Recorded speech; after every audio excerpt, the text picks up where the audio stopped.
Hello दोस्तों, मैं अमित कुमार सिंह आपका अमित सिविल सर्विसेज एकेडमी में स्वागत करता हूं। दोस्तों, बिहार करंट अफेयर्स का डेली वीडियो मेरे चैनल पर अपलोड होता है। मुझे आशा है कि आपको बहुत पसंद आ रहा होगा। ठीक है दोस्तों, आज मैं आपके लिए बिहार करंट अफेयर्स 18 अप्रैल 2023 के सारे इंपॉर्टेंट करंट अफेयर्स के साथ हाजिर हूं। दोस्तों, इसमें हम लोग बिहार करंट अफेयर्स के साथ साथ राष्ट्रीय तथा अंतर्राष्ट्रीय घटनाओं के लगभग 6 अखबारों के निचोड़ों को देखेंगे। इसमें हम लोग बिहार करंट अफेयर्स के भी लगभग दोस्तों 6 अखबार के निचोड़ को देखते हैं। ठीक है, जिससे एक भी करंट अफेयर्स आपका नहीं छूटता है। तो आज का पहला क्वेश्चन लेते हैं दोस्तों। पटना में आयोजित नेशनल इंटर क्रॉसवर्ड एक्सपीडिशन में पटना विश्वविद्यालय के किस छात्रा ने तीसरा स्थान प्राप्त किया है? देखिए दोस्तों, ऋषिता कुमारी जो है उन्होंने पटना में आयोजित नेशनल इंटर क्रॉसवर्ड एक्सपीडिशन में पटना विश्वविद्यालय की यह छात्रा है ऋषिता कुमारी, इन्होंने तीसरा स्थान प्राप्त किया है। ठीक है दोस्तों, पटना में आयोजित नेशनल इंटर क्रॉसवर्ड एक्सपीडिशन में पटना विश्वविद्यालय की छात्रा ऋषिता कुमारी ने तीसरा स्थान प्राप्त किया है। नालंदा कॉलेज ऑफ इंजीनियरिंग की छात्रा ज्योति कुमारी पूर्वी जोन की टॉपर बनी है। प्रतियोगिता की नेशनल जो टॉपर हैं वो आईआईटी खड़गपुर की आदित्रि वैभव बनी है तथा दूसरा स्थान बीआईटी खड़गपुर के ही छात्र अक्षय कुमार जोशी बने हैं। ठीक है दोस्तों, भारत की पटना के बारे में जान लेते हैं। भारत के बिहार राज्य के पटना जिले में स्थित एक ऐतिहासिक नगर है। यह राज्य की राजधानी है। यह बिहार का सबसे बड़ा नगर है। पटना का प्राचीन नाम पाटलिपुत्र, पुष्पुरी और कुसुमपुर था। पटना सिखों के लिए एक अत्यंत ही पवित्र स्थल है। सिखों के 10वें तथा अंतिम गुरु गुरु गोविंद सिंह का जन्म 22 दिसंबर 1666 पटना में ही हुआ था। प्रतिवर्ष देश विदेश से लाखों सिख श्रद्धालु पटना में हरमंदिर साहब के दर्शन करने आते हैं तथा मत्था टेकते हैं। शेरशाह ने इसका नाम पैठना रखा था, जिसे शेरशाह की मृत्यु के पश्चात अंतिम हिंदू सम्राट हेमचंद्र विक्रमादित्य ने पटना कर दिया। पटना का क्षेत्रफल 3202 वर्ग किलोमीटर है। जनसंख्या घनत्व 1823 है। लिंग अनुपात 897 है। पटना बिहार के 8 जिलों से सीमा बनाता है। सारण, जहानाबाद, बेगूसराय, नालंदा, अरवल, भोजपुर, लखीसराय, समस्तीपुर। पाटलिपुत्र मौर्य वंश की राजधानी थी। पाटलिपुत्र को हरेक वंश शासक उदय ने बसाया था। बिहार के किन दो खिलाड़ियों का चयन पटना पायरेट्स कबड्डी टीम के कैंप में ट्रेनिंग के लिए हुआ है? देखिए दोस्तों, बिहार के दो खिलाड़ियों का चयन पटना पायरेट्स कबड्डी टीम ने के कैंप में ट्रेनिंग के लिए हुआ है। यह संदीप कुमार और विकास कुमार हैं। बिहार के किस जिले में पहली बार सॉफ्टबॉल प्रीमियर लीग का आयोजन किया जाएगा? तो पटना जिले में पहली बार सॉफ्टबॉल प्रीमियर लीग का आयोजन किया जाएगा। बिहार के पटना जिले में पहली बार 27 से 29 अप्रैल तक सॉफ्टबॉल प्रीमियर लीग का आयोजन किया जाएगा। बिहार सॉफ्टबॉल संघ के अध्यक्ष गौतम कनोडिया हैं। बिहार के खेल मंत्री जितेंद्र रॉय हैं। डांस स्पोर्ट्स एसोसिएशन की बिहार यूनिट की ब्रांड एम्बेसडर कौन बनी है? तो दोस्तों, ये श्रावणी सुगंधा बनी है डांस स्पोर्ट्स एसोसिएशन की बिहार यूनिट की brand ambassador. Dance sports association की बिहार यूनिट की ब्रांड एम्बेसडर समस्तीपुर उजियारपुर की काशीपुर निवासी श्रावणी सुगंधा को बनाया गया है। सुगंधा इंटरनेशनल डांस चैंपियनशिप में 2 बार पदक जीत चुकी हैं। समस्तीपुर भारत गणराज्य के बिहार प्रांत में दरभंगा प्रमंडल स्थित एक शहर एवं जिला है। दरभंगा प्रमंडल में दोस्तों जिले कौन कौन से आते हैं जान लीजिए। दरभंगा, मधुबनी, समस्तीपुर। ठीक है, ये 3 जिले आते हैं। समस्तीपुर जो जिला है वो उसका जो 2904 वर्ग किलोमीटर क्षेत्र में फैला हुआ है। समस्तीपुर उत्तर में बागमती नदी से घिरा है, जो इसे दरभंगा जिले से अलग करता है। पश्चिम में यह वैशाली और मुजफ्फरपुर जिले के कुछ हिस्सों की सीमा पर है। दक्षिण में गंगा द्वारा, जबकि सूर्य में बेगूसराय और खगड़िया जिले के कुछ हिस्से हैं। जिला मुख्यालय समस्तीपुर में स्थित है। यह पूर्वी मध्य रेलवे का विभागीय मुख्यालय भी है। राष्ट्रीय राजमार्ग संख्या 28 जिले से गुजरता है। 2011 की जनगणना के अनुसार जिले में जनसंख्या घनत्व 1465 प्रति वर्ग किलोमीटर है। कुल जनसंख्या 42,54,782 है।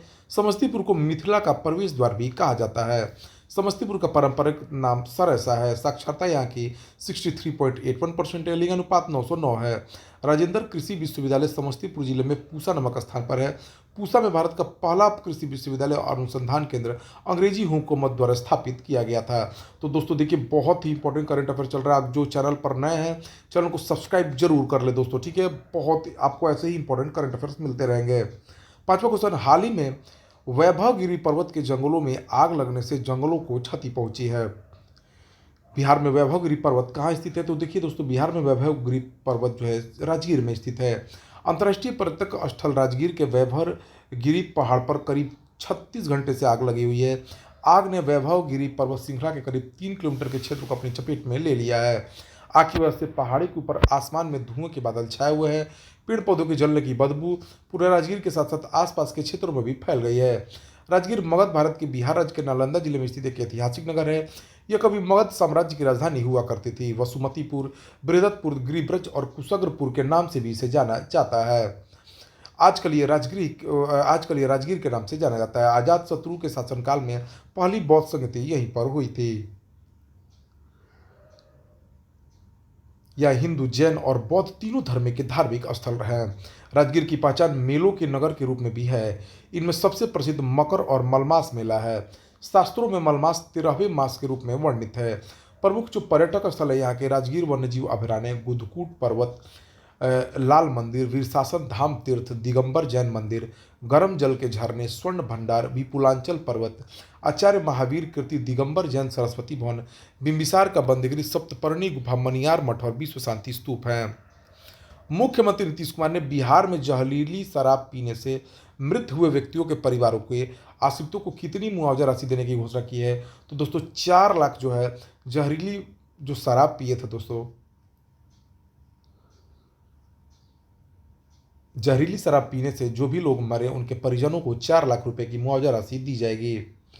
बिहार में शराबबंदी 1 अप्रैल 2016 से लागू है। तब से अब तक लगभग 31 से 32 बार जहरीली दारू पीकर लोगों की मौत हुई है।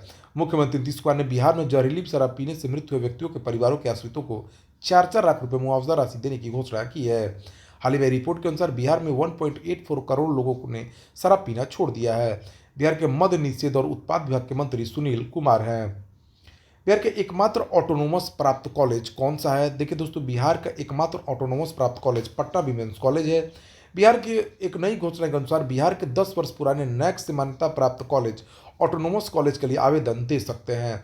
ऑटोनोमस कॉलेजों का दैनिक गतिविधि और पाठ्यक्रम पर खुद का नियंत्रण होता है। यूजीसी के द्वारा उनके लिए अलग से आर्थिक सहायता भी उपलब्ध कराई जाती है। देखिए, इसका मुख्यालय नई दिल्ली में है। ठीक है, यूजीसी का जो ग्रांट कमीशन जो है, इसको बोलते हैं यूनियन ग्रांट कमीशन, इसका मुख्यालय नई दिल्ली में। इसके 6 क्षेत्रीय कार्यालय पुणे, भोपाल, कोलकाता, हैदराबाद, गुवाहाटी एवं बेंगलुरु में है। यह राष्ट्रीय प्रतियोगिता परीक्षा नेशनल एलिजिबिलिटी टेस्ट का भी आयोजन करता है, जिसे उत्तीर्ण करने के आधार पर विश्वविद्यालयों और महाविद्यालयों में अध्यापकों की नियुक्ति होती है। विश्वविद्यालय अनुदान आयोग विश्वविद्यालय शिक्षा के मापदंडों के समन्वय, निर्धारण और अनुरक्षण हेतु 1956 में संसद के अधिनियम द्वारा स्थापित एक स्वायत्त संगठन है। यूजीसी ने 2018 रेगुलेशन में बदलाव करके रेगुलेशन 2023 लागू किया है। भारत का विश्वविद्यालय अनुदान आयोग केंद्रीय सरकार का एक आयोग है जो विश्वविद्यालयों को मान्यता देता है। यही आयोग सरकार द्वारा मान्यता प्राप्त विश्वविद्यालयों और महाविद्यालयों को अनुदान भी प्रदान करता है। बिहार के एनआईटी पटना में कितने नए सेंटर ऑफ एक्सीलेंस खोले जाएंगे? तो बिहार के एनआईटी पटना में दोस्तों 3 नए सेंटर ऑफ एक्सीलेंस खोले जाएंगे। बिहार के राष्ट्रीय प्रौद्योगिकी संस्थान में 3 नए centre of excellence artificial intelligence, materials तथा नैनो टेक्नोलॉजी पर खोले जाएंगे। राष्ट्रीय तकनीकी संस्थान एनआईटी पटना बिहार मानव संसाधन विकास द्वारा संचालित भारत सरकार द्वारा सृजित 18वां एनआईटी है, जो पूर्व में बिहार इंजीनियरिंग कॉलेज पटना था। जुलाई 2024 तक इसका कैंपस बीटा में शिफ्ट हो जाएगा। 28 जनवरी 2004 को भारत सरकार द्वारा इसका नाम बदलकर एनआईटी पटना कर दिया गया। एनआईटी पटना ने 1886 में फील्ड सर्वे ट्रेनिंग स्कूल की स्थापना के साथ अपनी शुरुआत की थी, जिसके बाद में 1924 में Bihar college of engineering Patna में यह पदोन्नत किया गया। बिहार के किस जिले का इस्माइलपुर प्रखंड बिहार का पहला खुले में शौच मुक्त या ओडीएफ प्लस प्रखंड बन गया है? तो दोस्तों देखिए, बिहार के भागलपुर जिले का इस्माइलपुर प्रखंड खुले में शौच मुक्त या ओडीएफ प्लस प्रखंड बन गया है पहला। भागलपुर प्रमंडल के साथ जिले भी है। ठीक है, भागलपुर प्रमंडल के साथ एक जिला भी है। भागलपुर प्रमंडल में 2 जिले हैं, भागलपुर और बांका। भागलपुर में स्थित विक्रमशिला विश्वविद्यालय का निर्माण धर्मपाल ने करवाया था। प्राचीन काल में भागलपुर अंग प्रदेश के अंतर्गत आता था। अंग प्रदेश की राजधानी चंपा थी। भागलपुर की सिल्क की साड़ियाँ विश्व विख्यात है। भागलपुर के स्थापना दिवस को लेकर काफी शोध किया गया। पश्चिम बंगाल के अभिलेखागार में मौजूद दस्तावेज के अनुसार 4 मई 1773 को यह जिला बना। पथरीली चट्टानों वाला यहाँ पर एक पहाड़ भी है जिसे मंदार पर्वत कहा जाता है। यह पहाड़ भागलपुर में, इसकी ऊंचाई करीब 800 फीट है। बिहार की ग्रामीण सड़कों के 1.25 लाख किलोमीटर के विशाल नेटवर्क की निगरानी ड्रोन तकनीक से की जाएगी। किस आईआईटी ने इसको विकसित किया? देखिए दोस्तों, बिहार की ग्रामीण सड़कों के 1.25 लाख किलोमीटर की निगरानी आईआईटी पटना द्वारा बनाए गए ड्रोन से की जाएगी। बिहार की ग्रामीण सड़कों के 1.25 लाख किलोमीटर के विशाल नेटवर्क की निगरानी ड्रोन तकनीक से की जा सकती है। आईआईटी पटना ने इसको विकसित किया है। रविवार को आईआईटी पटना की टीम ने बिहार सरकार के ग्रामीण कार्य विभाग के आला अभियंताओं के समक्ष इस तकनीक का प्रदर्शन किया तथा इसकी खूबियों की जानकारी दी। ड्रोन तकनीक के माध्यम से कम खर्च, कम समय, कम संसाधन में ग्रामीण सड़कों की वास्तविक स्थिति का पता लगाया जा सकेगा। बिहार के ग्रामीण विकास मंत्री श्रवण कुमार हैं। बिहार के पथ निर्माण मंत्री तेजस्वी यादव हैं। हाल ही में एक रिपोर्ट के अनुसार बिहार के कितने प्रतिशत घरों में एसी का उपयोग हो रहा है, तो देखिए दोस्तों, बिहार में दोस्तों सबसे तापमान हीट वेव चल रहा है, तो यहाँ पर आशंका जाहिर की जा रही है कि एसी के ज़्यादा प्रयोग से ही प्रदूषण बढ़ रहा है। लेकिन स्थिति इसके उलट है दोस्तों। बिहार जो है पूरे भारत भर में सबसे कम एसी का उपयोग, यहाँ पर लोग मात्र 0.9% लोग एसी का उपयोग करते हैं। धारणा ये बन गई है कि एसी के बढ़ते इस्तेमाल के कारण बिहार के तापमान में वृद्धि हुई है, जबकि बिहार एसी के इस्तेमाल के मामले में पूरे भारत भर में निचले स्थान पर है। बिहार में केवल 0.4% लोग ही एसी का इस्तेमाल करते हैं, जबकि 1.9% लोगों के घर में एयर कूलर का इस्तेमाल होता है। बिहार में बढ़ते तापमान का कारण प्रदूषण है। इसके लिए जिम्मेदार तत्व पार्टिकुलेट मैटर 2.5 है। इसके बढ़ने के कारण वातावरण में एक परत बन रही है जो शहरों में दिन में बन रहे तापमान को रात तक बनाए रख रहा है। राष्ट्रीय स्तर पर 4.9% घरों में एसी का उपयोग होता है, जबकि सबसे अधिक एसी का इस्तेमाल चंडीगढ़ के लोग करते हैं, 54% लोग। हाल ही में ए जफर का निधन हो गया। वो पेशे से क्या थे, देखिए दोस्तों, उर्दू दैनिक समाचार पत्र फारूकी तंजीब के संपादक थे ए जफर। इनके निधन पर तेजस्वी यादव, बीजे अवध नारायण चौधरी और बिहार के मुख्यमंत्री ने शोक जताया है। चीन के बीजिंग में 25 से 26 अप्रैल 2023 तक आयोजित होने वाले conference on international cooperation and development for young entrepreneur में बिहार की तरफ से कौन हिस्सा ले रहे हैं, तो बिहार उद्यमी संघ के महासचिव अभिषेक कुमार चीन में आयोजित international cooperation and development for young entrepreneur में भाग ले रहे हैं। इसमें भारत देश का प्रतिनिधि मोहम्मद दानिश इकबाल कर रहे हैं। बिहार के उद्योग मंत्री समीर कुमार महासेठ है। चीन के राष्ट्रपति शी जिनपिंग हैं। चीन के प्रधानमंत्री ली कीयांग हैं। बिहार के 30 ऐतिहासिक और विरासत स्थलों को आपदा से सुरक्षित बनाने के लिए बिहार आपदा प्रबंधन विभाग ने किसके साथ समझौता किया, तो देखिए दोस्तों, बिहार आपदा प्रबंधन विभाग ने एनआईटी पटना के साथ समझौता किया है।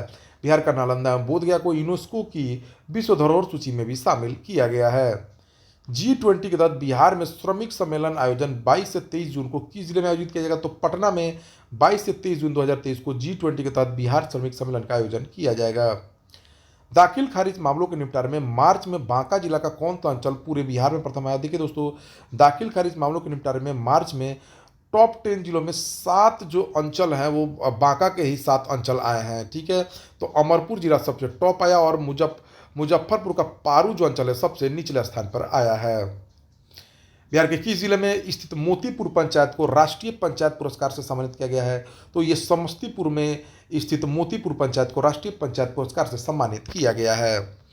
बिहार का कौन सा इलाका मलबरी या शहतूत के उत्पादन का हब बन रहा है, तो देखिए दोस्तों, कोसी और सीमांचल का इलाका जो है शहतूत के उत्पादन का हब बन रहा है। बिहार का कोसी और सीमांचल का इलाका मलबरी या शहतूत के उत्पादन का हब बनकर उभरा है। 2000 से अधिक जीविका दीदियाँ इस काम में लगी हैं। भविष्य में कोकून से देखिए दोस्तों, भविष्य में कोकून से कच्चा तेल एक सेकंड दोस्तों, देखिए, भविष्य में कोकून से कच्चा माल यानी धागा तैयार करने का यह हब बनेगा। वर्तमान में सबसे अधिक मलबरी का उत्पादन कर्नाटक में 166,000 हेक्टेयर में होता है। बिहार में मात्र 1,000 हेक्टेयर में खेती अभी हो रही है। सिल्क सिटी के नाम से मशहूर भागलपुर को अपनी खपत का कच्चा माल का 5% ही बिहार से प्राप्त हो पाता है। बाकी 95% के लिए अन्य राज्यों पर निर्भर रहना पड़ता है। 1 एकड़ शहतूत की खेती से 40 से 50 किलोग्राम कोकून तैयार होता है। बिहार सरकार ने लीची की खेती को बढ़ावा देने के लिए कितने जिलों में इसकी खेती की योजना बनी है, तो एक बिहार के 11 जिलों में खेती की जाएगी। बिहार सरकार ने लीची की खेती को बढ़ावा देने के लिए 11 जिलों में इसकी खेती की योजना बनी है। मुजफ्फरपुर, पूर्णिया, पश्चिमी चंपारण, पूर्वी चंपारण, कटिहार, मधुबनी, बांका, औरंगाबाद, सीतामढ़ी, पटना, भागलपुर में जगह चिन्हित किया गया है। उत्तर प्रदेश के गोंडा में आयोजित अंडर 17 राष्ट्रीय कुश्ती चैंपियनशिप में बिहार की बेगूसराय की रहने वाली किस खिलाड़ी ने 49 किलोग्राम वर्ग में कांस्य पदक जीता है, तो ये निर्जला कुमारी है दोस्तों। इन्होंने 49 किलोग्राम वर्ग में कांस्य पदक जीता है कुश्ती प्रतियोगिता में। Centre for monitoring of Indian economy के मार्च 2023 के आंकड़े के अनुसार बिहार की बेरोजगारी दर कितनी है मार्च में, तो 17.6% बेरोजगारी दर है बिहार की। राष्ट्रीय स्तर पर बेरोजगारी दर 7.8% है। सबसे अधिक बेरोजगारी दर हरियाणा की है 26.8%। सबसे कम बेरोजगारी दर उत्तराखंड और छत्तीसगढ़ के 0.8%। बिहार के कितने जिलों में खेलो इंडिया केंद्र बनाया जाएगा, तो बिहार के 38 जिलों में राज्य खेल विकास प्राधिकरण के प्रमुख रविंद्रन शंकरन ने बिहार के सभी 38 जिलों में खेलो इंडिया का केंद्र बनाने की घोषणा की है। इसके साथ साथ बिहार के सभी 9 प्रमंडलों में स्टेट स्पोर्ट्स एक्सीलेंस सेंटर भी बनाया जाएगा। विभिन्न खेलों के नामी कोच बिहार के बिहारियों को खेलों के गुण भी सिखाएंगे। म्यांमार की सैन्य सरकार ने पारंपरिक चंद्र नववर्ष की छुट्टियों के मौके पर 3,000 से अधिक कैदियों को रिहा करने का फैसला किया है। वहां की सरकारी एमआरटीवी ने बताया है कि 2021 में सेना द्वारा सत्ता कब्ज जाने के बाद बनाई गई स्टेट एडमिनिस्ट्रेशन काउंसिल ने 3,113 कैदियों को माफी दे दी है। इसमें 98 विदेशी कैदियों को प्रत्यार्पित किया जाएगा। देश में प्रमुख अवसरों पर बड़ी संख्या में कैदियों को रिहा करना आम है। म्यांमार दक्षिण एशिया का एक देश है जिसका भूतपूर्व नाम बर्मा या ब्रह्म देश था। इसके उत्तर में चीन, पश्चिम में भारत, बांग्लादेश में हिंद महासागर तथा दक्षिण एवं पूर्व की दिशा में थाईलैंड एवं लाओस देश स्थित है। यह भारत एवं चीन के बीच एक रोधक राज्य का भी काम करता है। इसकी राजधानी नेपीरा है और सबसे बड़ा शहर देश की पूर्व राजधानी यंगून है। किस देश ने अमेरिका की तरफ भारत को एक आर्थिक सुपर पावर बनाने में मदद करने की घोषणा की है? तो इजराइल ने दोस्तों अमेरिका की तरफ भारत को भी एक आर्थिक सुपर पावर बनाने में मदद करने की घोषणा की है। जिस तरह से इजराइल की कंपनी और इनकी तकनीक ने अमेरिका को एक आर्थिक सुपर पावर बनाने में मदद की थी, ठीक वैसे ही प्रक्रिया अब भारत के साथ दोहराई जा सकती है। यह बात इजराइल के मंत्री नीर बरकत ने कही है। बरकत नई दिल्ली में आए थे और यहाँ पर उन्होंने भारत इजराइल के बीच मुक्त व्यापार समझौता करने की बात कही है। वर्ष 2022 में भारत और इजराइल के बीच द्विपक्षीय कारोबार $10 अरब को पार कर गया है, जबकि वर्ष 2020 में $4.2 अरब का था। दोनों देशों के बीच पहले ही एफटीओ को लेकर वार्ता शुरू हुई थी, लेकिन फिलहाल यह स्थगित है। उन्होंने बताया कि वो भारत को एक आर्थिक सुपर पावर बनते हुए देख रहा है। अगले कुछ वर्षों में दुनिया की तीसरी सबसे बड़ी आर्थिक शक्ति बनने वाला है। इस क्रम में उन्होंने भारत, इजराइल, यूएई और अमेरिका के बीच गठित I2U2 संगठन की संभावनाओं का भी जिक्र किया है। कहा है कि ये चारों देश संयुक्त तौर पर न सिर्फ एक दूसरे की अपार मदद कर सकते हैं, बल्कि इनके बीच का सहयोग दुनिया की कई समस्याओं का भी समाधान निकाल सकता है। पिछले वर्ष I2U2 के चारों देशों की सरकार प्रमुखों की बैठक में भारत में फूड पार्क रिन्यूएबल बैटरी क्षमता लगाने को लेकर सहमति बनी थी। इसमें इजराइल की कंपनियों की तकनीक का इस्तेमाल किया जाएगा। हाल ही में इजराइल की कंपनियों ने टूना मछली की पैदावार ज़्यादा करने में सफलता हासिल की है। इजराइल के राष्ट्रपति इसाक हरजोक है। इजराइल के प्रधानमंत्री बेंजामिन नेतन्याहू है। राजधानी यरूशलेम है और वास्तव में तेल अवीव इसकी राजधानी कहा जाता है। भारत की नित्या श्री सुमति शिवन ने रविवार को आयरलैंड के डबलिन में 4 देशों के पैरा बैडमिंटन अंतर्राष्ट्रीय टूर्नामेंट में कितने स्वर्ण पदक जीते हैं? तो दोस्तों इन्होंने 2 पदक जीता है, ठीक है, एक मिक्स्ड में, एक सिंगल्स में, ठीक है। 18 साल की नित्या श्री ने महिला सिंगल्स और डबल्स दोनों में ही गोल्ड अपने नाम किया है। नित्या श्री ने महिला सिंगल्स की S6 कैटेगरी के फाइनल में पेरू की जियोलियाना फ्लोरेंस को 22-20, 21-11 से मात देकर गोल्ड जीता है। इसके बाद भारत के शिवराजन सोलईमलई के साथ मिक्स डबल में फाइनल में हांगकांग की जोड़ी को हराकर दूसरा गोल्ड मेडल अपने नाम किया है। SL3 कैटेगरी के सिंगल्स में कुमार नितेश ने पैरालंपिक चैंपियन भारत के ही प्रमोद भगत को हराकर गोल्ड मेडल हासिल किया है। नितेश ने 21 तरह से जीत हासिल की है। खास बात है कि इस कैटेगरी का ब्रॉन्ज भी भारत के नाम रहा है, जहां सुकांत कदम ने पदक हासिल किया है। एक्टर R माधवन के बेटे वेदांत ने हाल ही में मलेशिया में हुई स्विमिंग चैंपियनशिप में देश के लिए कितने गोल्ड मेडल जीता है? तो देखिए, एक्टर 3 इडियट्स फिल्म के प्रमुख एक्टर, प्रसिद्ध 3 इडियट्स फिल्म के एक्टर R माधवन के बेटे वेदांत ने मलेशिया में आयोजित स्विमिंग चैंपियनशिप में 5 पदक जीतकर देश का नाम रोशन किया है। वेदांत माधवन ने हाल ही में 98वीं Milo MAS Malaysia invitational age group swimming championship में हिस्सा लेता है। इसमें वेदांत ने 50 मीटर, 100 मीटर, 200 मीटर, 400 मीटर और 1200 मीटर की तैराकी चैंपियनशिप में हिस्सा लिया और जीत हासिल की है। एक्टर R माधवन के बेटे वेदांत ने हाल ही में मलेशिया में एक चैंपियनशिप में देश के लिए 5 गोल्ड मेडल जीत लिया है। आईफोन निर्माता एप्पल ने भारत में अपने पहले एप्पल की शुरुआत कहाँ की? एप्पल स्टोर की, तो मुंबई में दोस्तों शुरुआत की गई है इसकी। आईफोन निर्माता एप्पल ने भारत में अपने पहले एप्पल फोन की शुरुआत मुंबई में की है। एप्पल के CEO टिम कुक ने मुंबई के बांद्रा कुर्ला कॉम्प्लेक्स में भारत के पहले एप्पल स्टोर का उद्घाटन किया है। एप्पल स्टोर को रिन्यूएबल एनर्जी के हिसाब से डिजाइन किया गया है, यानी यह पूरी तरह से रिन्यूएबल एनर्जी पर चलता है। एप्पल स्टोर में ग्लास का काफ़ी इस्तेमाल किया गया है, जो आर्टिफिशियल लाइट की कमी को काफ़ी कम कर देगा। स्टोर में 9 के बराबर लाइट का इस्तेमाल किया गया। वही स्टोर में 4.50 लाख टिम्बर एलिमेंट्स यूज किए गए हैं। एप्पल ने भारत में पहली बार 1984 में मैकेंटोश को पेश किया था। अब 25 साल बाद पहला Apple store Apple BKC Mumbai में खोला गया है। एप्पल इंक एक अमेरिकी बहुराष्ट्रीय कंपनी है जो उपभोक्ता इलेक्ट्रॉनिक्स, कंप्यूटर, सॉफ्टवेयर और ऑनलाइन सेवा उत्पादों की रचना, विकास और बिक्री करता है। एप्पल राजस्व द्वारा दुनिया की दूसरी सबसे बड़ी प्रौद्योगिकी कंपनी है और मई 2022 में दुनिया की सबसे मूल्यवान कंपनी है। महाराष्ट्र के मुख्यमंत्री एकनाथ शिंदे हैं। महाराष्ट्र के राज्यपाल रमेश बैस हैं। वेदांता समूह ने भारत में एक इलेक्ट्रॉनिक्स विनिर्माण केंद्र के लिए डिस्प्ले ग्लास क्षेत्र से जुड़ी कितनी कोरियाई कंपनियों के साथ समझौता किया है? तो वेदांता समूह ने दोस्तों 20 कोरियाई कंपनियों के साथ समझौता किया है। हाल ही में संपन्न कोरिया ब्रिज ट्रेड शो 2023 में वेदांता समूह को एक रोड शो के लिए आमंत्रित किया गया था। इस शो का आयोजन कोरियाई सरकार के व्यापार एवं निवेश प्रोत्साहन निकाय कोटरा ने किया था। वेदांता के सेमीकंडक्टर एवं डिस्प्ले कारोबार के वैश्विक प्रबंध निदेशक आकर्ष के हेबार के एक बयान में कहा कि 20 कोरियाई कंपनियों के साथ समझौता ज्ञापनों पर हस्ताक्षर हुए हैं। उन्होंने कहा कि कोरिया की 50 से अधिक कंपनियों ने वेदांता के साथ साझेदारी करने में रुचि दिखाई थी। दक्षिण कोरिया की राजधानी और सबसे बड़ा नगर सियोल है। राष्ट्रपति वहां के मून जे इन है। चालू वित्त वर्ष में गेहूं की सरकारी खरीद 18% घटकर कितनी लाख टन रही? तो देखिए दोस्तों, चालू वित्त वर्ष 2023-24 जो है, इसमें जो सरकार की जो खरीद गेहूं की खरीद 18% घटकर 41 लाख टन रही है। भारत के कृषि मंत्री नरेंद्र सिंह तोमर हैं।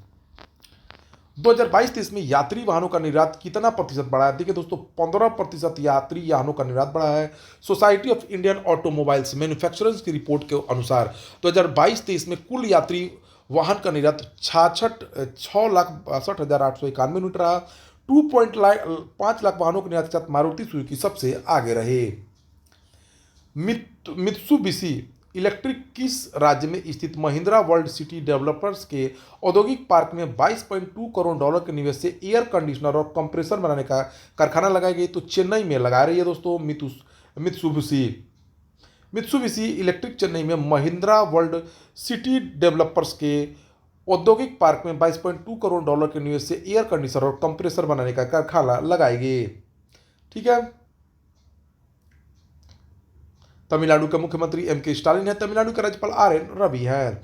भारतीय तीरंदाजी रिकर्व टीम के प्रमुख कोच कौन बने हैं? तो बैक वोंग भारतीय तीरंदाजी रिकर्व टीम के प्रमुख कोच बने हैं। भारतीय तीरंदाजी संघ ने 2024 पेरिस ओलंपिक खेलों से पहले रिकर्व टीम के लिए ओलंपिक गोल्ड मेडल विजेता बैंक वोंग को मुख्य कोच नियुक्त किया। लंदन ओलंपिक में महिलाओं के व्यक्तिगत और टीम वर्गों में अपने देश के दोहरे स्वर्ण पदक जीतने वाले दक्षिण कोरियाई की वोंग की मंगलवार से तुर्की के अंतालिया में शर्त के शुरुआती विश्व कप चरण एक साथ के साथ भारत के कार्यकाल को शुरू करेंगे। 2014 एशियाई खेलों के बाद यह पहली बार है जब भारत ने किसी विदेशी कोच को नियुक्त किया है। किस राज्य सरकार ने लाह की खेती को कृषि का दर्जा दिया है? तो झारखंड सरकार ने दोस्तों लाह की खेती को कृषि का दर्जा दे दिया है। झारखंड के मुख्यमंत्री हेमंत सोरेन है। झारखंड के राज्यपाल सीपी राधाकृष्णन है। किस केंद्रीय मंत्री ने संगठन से समृद्धि अभियान की शुरुआत की है? तो गिरिराज सिंह जो है दोस्तों, उन्होंने संगठन से समृद्धि अभियान की शुरुआत की है। ग्रामीण विकास मंत्री गिरिराज सिंह ने संगठन से समृद्धि अभियान का शुभारंभ किया है। यह सभी पात्र ग्रामीण महिलाओं को स्वयं सहायता समूहों के तहत लाकर सीमांत ग्रामीण परिवारों को सशक्त बनाने में मदद करेगा। इस अवसर पर बोलते हुए मंत्री ने कहा कि सरकार मौजूदा 9 करोड़ से 10 करोड़ महिलाओं को एसएचजी के दायरे में लाने का लक्ष्य बना रही है। एशियन डेवलपमेंट बैंक ने बाढ़ पुनर्वास के लिए बांग्लादेश को कितने मिलियन डॉलर का ऋण दे रहा है? तो 230 मिलियन डॉलर का ऋण जो है एशियन डेवलपमेंट बैंक पुनर्वास के लिए बांग्लादेश को दे रहा है। एशियन डेवलपमेंट बैंक ने बाढ़ पुनर्वास के लिए बांग्लादेश को 230 मिलियन अमेरिकी डॉलर का ऋण प्रदान करेगा। बांग्लादेश के पूर्वोत्तर हिस्से में मई-जून 2022 में विनाशकारी बाढ़ आई थी। पुनर्वास और पुनर्निर्माण के प्रयासों में मदद के लिए ऋण दिया जा रहा है। एडीपी और बांग्लादेश सरकार के बीच इस ऋण समझौते पर ढाका में हस्ताक्षर किए गए। एशियन डेवलपमेंट बैंक की स्थापना 19 दिसंबर 1966 को की गई थी। इसका मुख्यालय मनीला में है, फिलीपींस में है। एशियन डेवलपमेंट बैंक के वर्तमान अध्यक्ष मत्सुगुहो असाकावा हैं। अशोक लवासा को एशियाई विकास बैंक का उपाध्यक्ष बनाया गया है। बांग्लादेश की प्रधानमंत्री शेख हसीना है। बांग्लादेश के राष्ट्रपति शहाबुद्दीन चुप्पू हैं। किस ऑटोमोबाइल कंपनी ने online retail sales platform vehicles on web launch किया? तो टोयोटा कंपनी दोस्तों व्हीकल्स ऑन वेब लॉन्च किया है सेल्स प्लेटफॉर्म। हिमाचल प्रदेश उच्च न्यायालय के कार्यवाहक मुख्य न्यायाधीश के रूप में किसे नियुक्त किया गया है? तो जस्टिस तरलोक सिंह चौहान को हिमाचल प्रदेश उच्च न्यायालय के कार्यवाहक मुख्य न्यायाधीश के रूप में नियुक्त किया गया है। हिमाचल प्रदेश के मुख्यमंत्री सुखविंदर सिंह सुक्खू हैं। प्रदेश के राज्यपाल शिव प्रताप शुक्ला हैं। उड़ीसा केंद्रीय विश्वविद्यालय कोरापुट और जूलॉजिकल सर्वे ऑफ इंडिया के शोधकर्ताओं ने हाल ही में घाटगुडा में कोरापुट के कोलाब नदी से एक दुर्लभ मीठे पानी की खाग मछली खोजी है। इसका नाम क्या रखा गया दोस्तों? गरला लैसरामी नाम रखा गया है। उड़ीसा के मुख्यमंत्री नवीन पटनायक है। उड़ीसा के राज्यपाल गणेशी लाल हैं।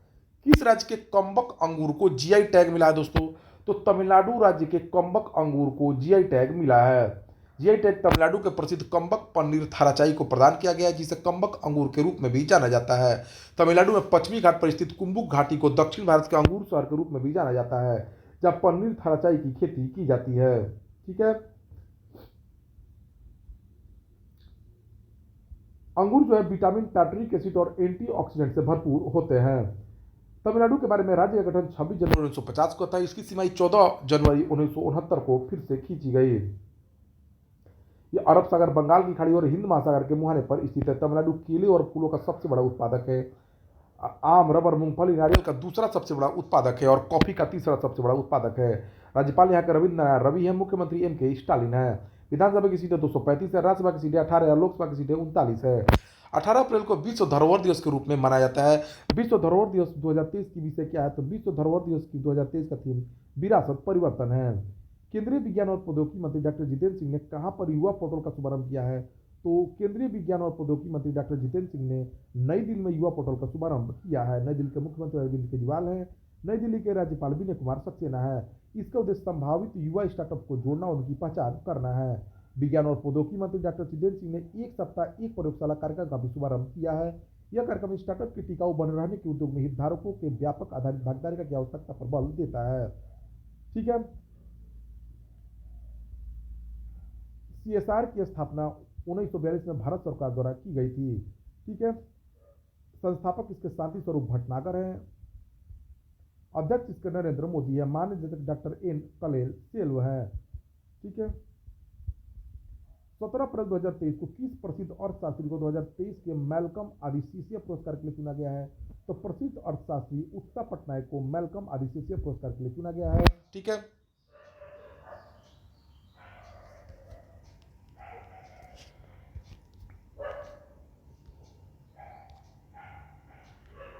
एक सेकंड दोस्तों, सुना गया है दोस्तों। ठीक है। मार्च 2023 के पुरस्कारों के बारे में थोड़ा जान लेते हैं। देखिए, एलिस बियालियात्स्की नोबेल शांति पुरस्कार मिला इनको। एस्ले गार्डनर ICC महिला प्लेयर ऑफ द मंथ बनी है। Harry Brook ICC men's player of the month बने हैं। शिवशंकर सरस्वती सम्मान 2022 इनको मिला है। शशिधर जगदीशन को business standard banker of the year मिला है। मीराबाई चानू 2022 के लिए BBC Indian sportsman of the year बनी है। Doctor L. मुरुगन को राष्ट्रपति फोटोग्राफी पुरस्कार दिया गया। ज्ञान चतुर्वेदी को 32वां व्यास सम्मान मिला है। विश्व का सबसे बड़ा नार्को स्टेट देश कौन बना है, तो सीरिया जो है विश्व का सबसे बड़ा नार्को स्टेट देश बन गया है। सीरिया विश्व का सबसे बड़ा नार्को स्टेट बना और इसकी अधिकांश विदेशी मुद्रा आय कैप्टागन के उत्पादन और निर्यात से आती है। सीरिया का राजधानी दशमिक है।